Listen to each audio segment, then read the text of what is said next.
কিভাবে আপনি আপনার বয়সটাকে একটি অ্যাপ্লিকেশন ব্যবহারের মাধ্যমে খুব সহজেই বের করতে পারেন বা নির্ণয় করতে পারেন সেই বিষয়টি আজকে আমরা দেখব।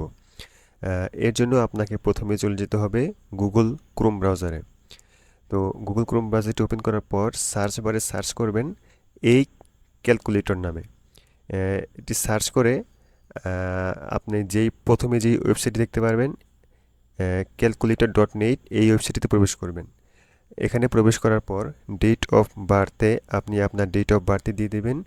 এখানে আমি আমার ডেট অফ বার্থ দিয়ে দিচ্ছি 2003-2। এরপরে আপনি নিচে আপনার আজকে যে ডেটটা সেটা অটোমেটিক দেওয়া থাকবে। এবার ক্যালকুলেটরে ক্লিক করবেন। ক্লিক করলেই আপনি দেখতে পাবেন এখানে আপনি আপনার বয়স, মাস, দিন বা সপ্তাহ, মিনিট, সেকেন্ড সব কিছুই এখানে লিস্ট আকারে দেখতে পারবেন। তো এভাবে আপনি খুব সহজেই আপনার বয়সটাকে ক্যালকুলেশন করতে পারবেন। ধন্যবাদ।